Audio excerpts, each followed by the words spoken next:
Hello বন্ধুরা, তোমরা কেমন আছো? আশা করি তোমরা সবাই ভালো আছো। দেখো বন্ধুরা, আজকে আমি মাংস রান্না করছি। তো প্রথমে আমি আলুটা খুব সুন্দর করে ভেজে নিয়েছি হলদি আর লবণ দিয়ে। তারপরে আমি কড়াইতে তেল দিলাম, তেল দিয়ে তারপরে হলো জিরা বাটা, আদা বাটা, রসুন বাটা, পেঁয়াজ বাটা, এগুলো সব দিয়ে ভালো করে ভেজে নিচ্ছি। সুন্দর করে ভাজতে হবে তত সময় পর্যন্ত যত সময় না মশলা থেকে তেল ছেড়ে দিচ্ছে। যখন দেখবে যে মশলা থেকে তেল ছেড়ে দিয়েছে, সুন্দর ভাজা হয়ে গেছে, তারপরে গিয়ে মাংসটা দিতে হবে। কিন্তু এখনও পর্যন্ত ভাজা হয়নি, তো হালকা হাতে খুন্তিটা নাড়িয়ে যেতে হবে। যখন দেখবে ভাজা হয়ে গেছে, তারপরে মাংসটা দিতে হবে। তো দেখো বন্ধুরা, আমি তারপরে মশলাটা ভাজা হয়ে গেছে, তারপরে আমি মাংসটা দিয়ে দিচ্ছি। তো তারপরে মাংসটা দিয়ে মাংসটাও মশলার সঙ্গে ভালো করে মিলিয়ে তারপরে আমি নুন দিলাম, তারপরে আমি হলুদের গুঁড়ো দেব। যে যেমনভাবে নুন খান সে তেমনভাবেই দেয়। তো আমি নুনের গুঁড়ো দেওয়ার পরে তারপরে হলুদের গুঁড়োটা দিলাম। হলুদের গুঁড়োটা দেওয়ার পরে তারপরে আমি ভালো করে মিক্স করে নিলাম মাংসটাকে। তো এইভাবেই নাড়িয়ে চাড়িয়ে সুন্দরভাবে কষাতে হবে। তো মাংস ভাজতে ভাজতে যখন মাংসর থেকেও তেল ছেড়ে দেবে, তারপরে গিয়ে অন্য প্রসেস। তো তত সময় ভাজতে হবে, সুন্দর করে কষিয়ে মাংসটাকে ভাজতে হবে।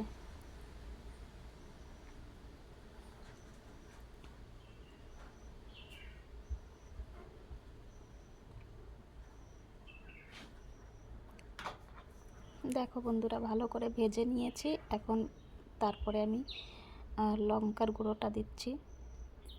যে যেমনভাবে ঝাল খাবেন সে তেমনভাবে দেবেন। আমাদের ঘরে একটু ঝাল বেশি খায়, তাই আমরা একটু লঙ্কার গুঁড়োটা একটু বেশি পরিমাণেই দিই।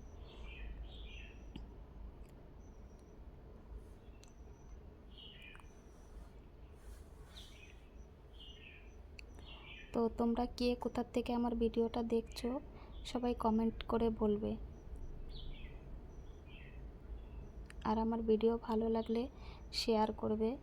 আর আমার চ্যানেল যদি নতুন থাকেন তাহলে চ্যানেলটাকেও সাবস্ক্রাইব করে দেবেন। তো দেখো, লঙ্কার গুঁড়ো দিয়ে আমি ভালো করে ভেজে নিচ্ছি। তো লঙ্কার গুঁড়োটা আমি পরে এর জন্য দিই, যার জন্য আগে দিলে লঙ্কার গুঁড়োটা তাড়াতাড়ি মতলব পুড়ে যাবে। তো এটা আমি মাংস ভালো করে কষানোর পরেই গিয়ে আমি লঙ্কার গুঁড়োটা দিই। তো লঙ্কার গুঁড়ো দিয়েও আমি কিছু সময় ভাজা করি। তারপরে আমি যে আলুটা আগে ভেজে রেখেছিলাম সেই আলুটা ঢেলে দিলাম। আলুটা দিয়েও ভালো করে মাংসর সঙ্গে সুন্দর করে মিশিয়ে নেব।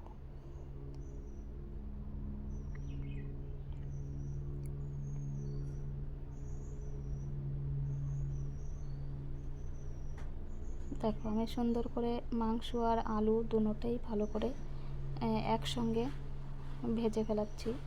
সুন্দর করে মাংসটাও কষানো হয়ে গেছে। এই দেখো, সুন্দর করে আমি কষিয়ে নিয়েছি। তো এরপরে আমি জল দেব। জল এমন পরিমাণে দিচ্ছি যে পরিমাণে দিলে আমার মাংসটা সুন্দরভাবে হয়ে যাবে বা আলুটাও সুন্দরভাবে গলে যাবে। তো সেই পরিমাণেই আমি জল দিচ্ছি। তো জল দেওয়া হয়ে গেছে। এখন আমি এটাকে হতে দেব। যত সময় না এই জলটা কমে আসছে তত সময় আমি এটাকে এইভাবেই ফুটতে দেব। দেখো, সুন্দরভাবে ফুটছে। মাংসটার কালারটাও দেখো। এখনও তো কেবলমাত্র জল দিয়েছি, তো যখন হয়ে যাবে তখন দেখবে মাংসটার কালার কেমন হয়।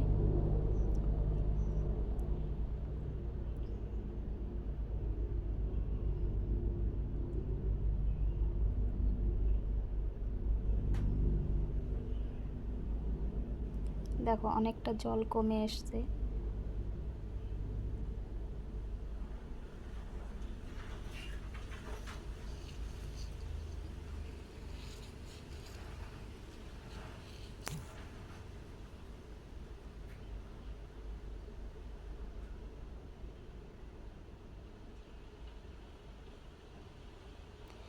দেখো বন্ধুরা, তোমরা কে কোথা থেকে ভিডিওটা দেখছো অবশ্যই কিন্তু কমেন্ট করে বলবে, আর ভিডিও ভালো লাগলে একটা লাইক করে দিও।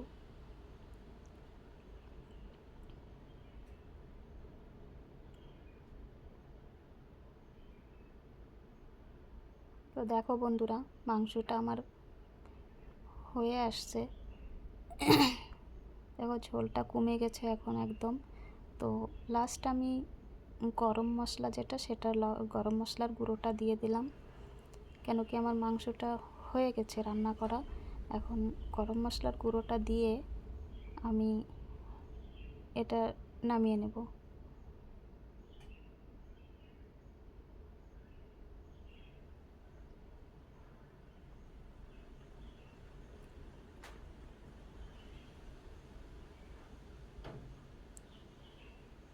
দেখো হয়ে গেছে, এখন আমি এই গামলাটায় নামাচ্ছি। তো আমার মাংসটা রান্না করা হয়ে গেল। তো বন্ধুরা, তোমাদের যদি ভালো লাগে আমার ভিডিওটাকে শেয়ার করে দিও, চ্যানেলে নতুন থাকলে সাবস্ক্রাইব করে দিও। ওকে, বাই বন্ধু।